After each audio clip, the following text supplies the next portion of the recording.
Yung what's up mga kautit, sa magandang hapon po sa ating lahat. So yan o, andito na po tayo sa itong Roas. Diyan po tayo sa ginagawang hanggang sa Davao Coastal Road mga kautits.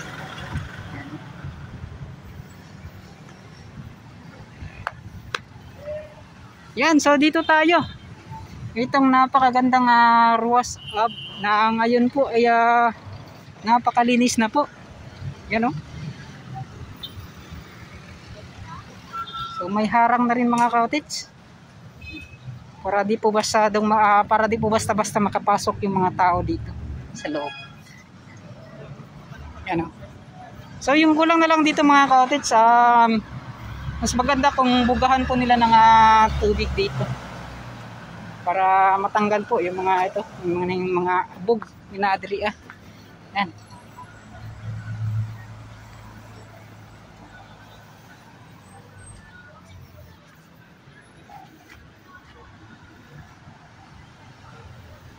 Tapos na po kasi yun nga po may mga kulay na dito sa gilid mas maganda may parang tanan barrier ba yung tawag or kung may harang siya ba just in case hindi po ito baka yung lupa po ay baga makalot ba tapos maalsa ang kaning maalsa ang kaning mga bato ay katong precast nga triangular bricks magagana. So dito naman sa pangalawang daanan na to mga cottage. Yan. At kita naman ninyo mga cottage kung ano po yung mga itinanim dito na mga puno or halaman. Yan. So dito may mga napukan pala Sir, yung hapon. At buhay na buhay talaga yung mga halaman Yan.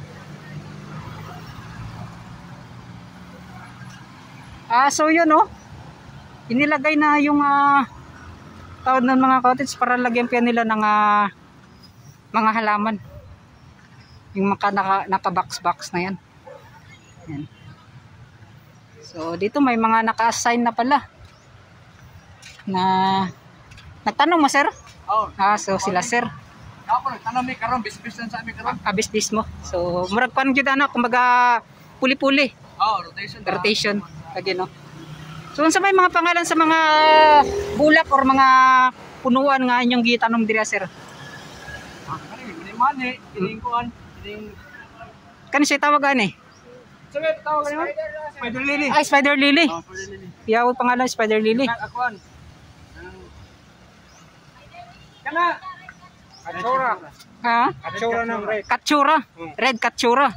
So na ba mga mudako pa mga punuan nga gitanom diri sir? Dito nga sa side.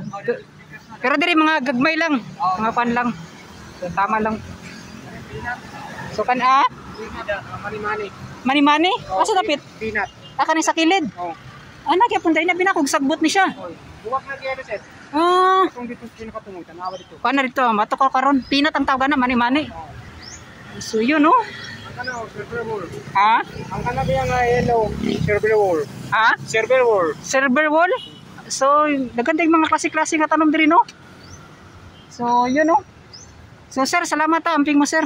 Yan, shout out sa mga nagtanom diri sa mga bulak, mga cottage. Unsa kanang maintenance mo diri or mga kamagyoy unsa siya kanang pagkauman sa tanom, sir? Dili na kami magkuan diri or ako man ang kontrata namo. Kontrata gyapon diri Ako man na ni. Sabi na ko kamo po naga-business or naga-kuan diri Kami tanong business. So kontrata lang na siya, dili ingon nga kuan gyud. Mano man na naman siya. Ako may naman Ako na ni turnover sa kuan na. Binakog ka nagakuan diri bulak tapos kung kamoy naka-maintenance sa magbisbis dili dai kontrata lang. Materialis amo man. So kani kamo kay inyo hagid ni. Kumbaga pag pinakyawan ng inyong kuan gipalit na nila daan tapos kumbaga kamoy na nagtanom. Singana. Dire sa amo gikuha ang materialis kay kanina kinakano ko mabuwakan diya sa Sir, asa man na makitan sir sa Diversion Road. Diversion Road. Oh, So, ng Philips. basi na di mga nakakita sa akong vlog sir, tapos gusto mo tanaw ana god. O cancel location sir. I-country sir yung pangalan sa mga location nimo sir. Abi sa kana tapi di ba Kasi pangalan sa imong kuan day sir. sa katong kuan. Anong garden lang. Garden. So sa Maa Diversion Road nga makita. Mili Yan. Acosta ang kanila. Ha? Mili Acosta. Willie? Mili Acosta. Mili Acosta. So si Sir Mili Acosta daw mga cottage ang tag-iya. Babae, Mili, Ma'am Mili. Ang tag-iya daw mga cottage ha. So kato.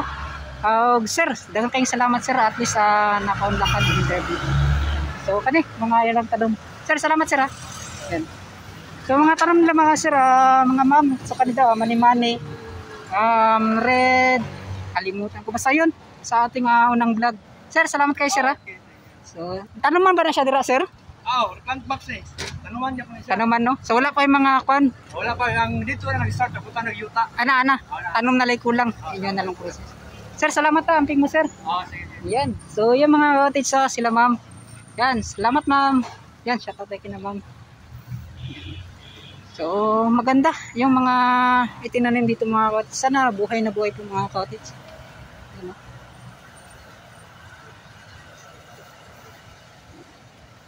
And then yung ilaw.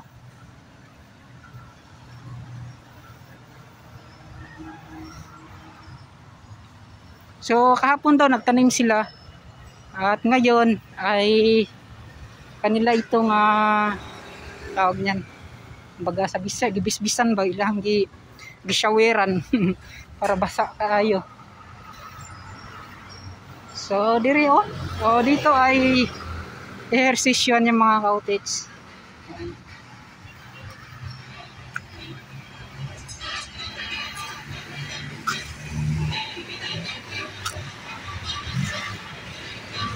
So, ibang-iba na talaga yung ruwas sa mga cottage ha. Hindi na talaga tulad ng dati.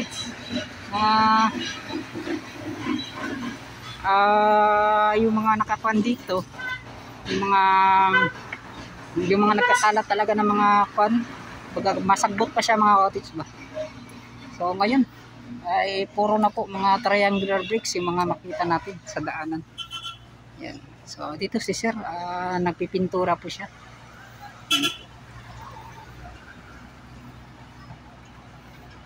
Yan. Halaman, pagkatanom na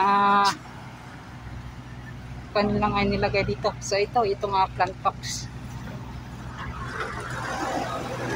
So dito mga cottage, ito yung malaking daanan. So ito ay parang mini park na rin mga cottage. So yung mga cottage, dito banda, ito yung malaking daanan at the same time parang mini park na rin ito mga cottage. Yan. So parang nasa 12 meters ata yung haba, parang paganon. So yung dito sa side na to nasa 6 meters. Parang ganun, 6 by 12 or 12 by 6. Yung kanilang ginawang mini park. So ito at baybayin natin. So ganito na po mga cottage at napakaganda na po. Saran sa kinagandahan itong yan. So dito para lang talaga sa mga nagbibisikleta. Hindi po basta-basta makapasok po dito yung tawag nito, yung 4 wheels. Yan. Ay si ma'am. Tabang yan. Tabang daw ko mga cottage. Pasensya. Kay gamay ra. Ngayon ang kabukan dito. Tabang ko tako. Wala ko na kung kita na lang mga cottage sa gusto ko mutabang. Gusto na ko mutabang makuha kong papel. Pero mapagkakuan ko. Yan. So dito may mga upuan na ginawa. Yan.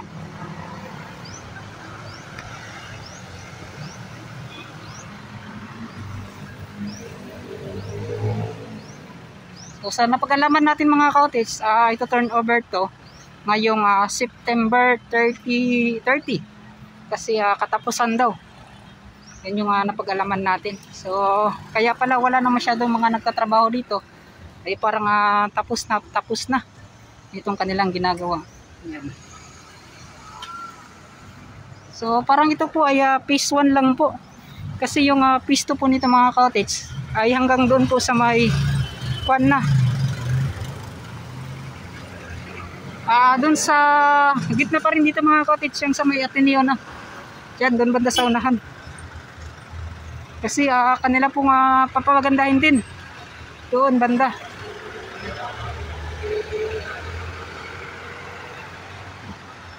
So yan, kitang-kita na po yung tingkad ng kulay.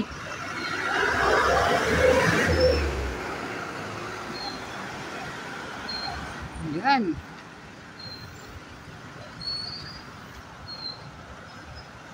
So yan mga cottage, ibang iba na talaga, di na tulad ng dati. Gaya ng sinabi natin na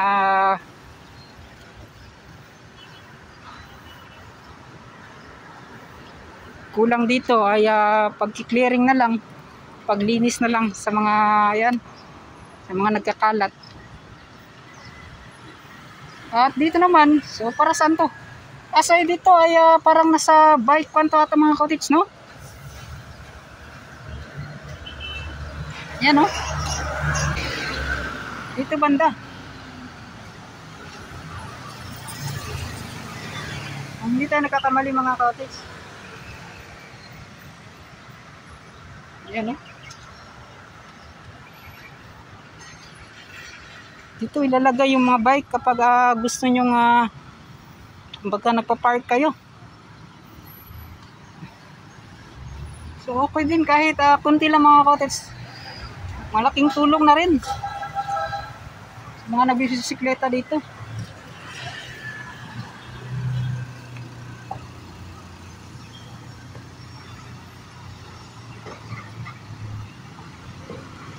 Yan, no? Land box.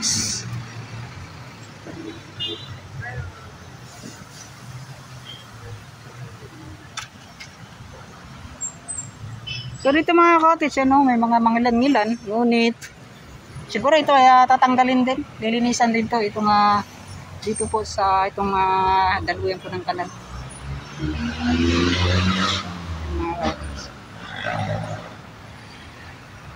So kunti-kunti na lang, ilang oras na lang mga cottage, ilang minuto, magsasarado na sa daanan na yan, alas 3. So nasa 13 minutes na lang, isasarado na po yung kabilang daanan kasi nga po para po sa Rojas Night Market na naman.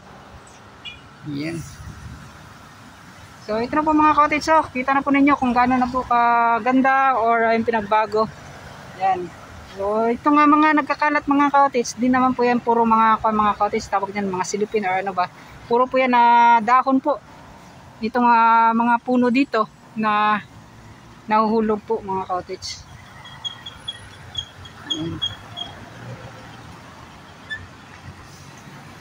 Normal po yan mga cottage. Ito mga dahon na nahuhulog. Boss, ay nga po.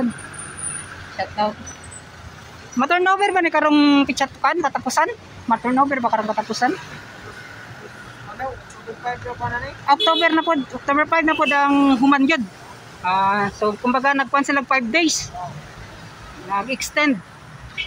So gamay na lang no ang patrabaho ndiri No, di wala na kayo trabahan din nagpandri. Kung kamo na lang. Ang sarap pa yung trabaho ninyo, sir? Special lang. Sa special cut na lang sa kaning kuan. Para sa bricks.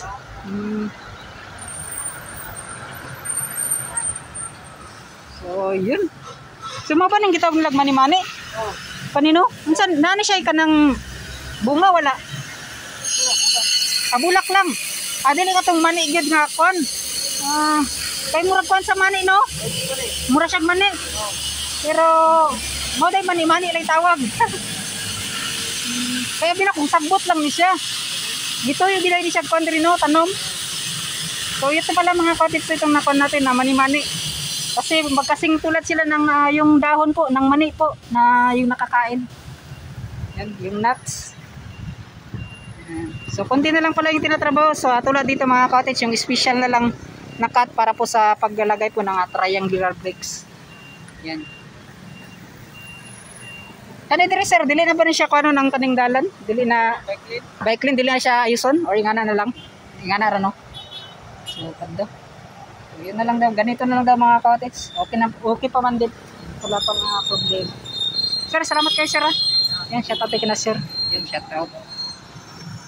So yung mga ka-OTX, so hanggang doon pala yung sa area na yun. So sa unahan mga ka-OTX, hindi pa nila pinapaganda doon talaga sa baga atbang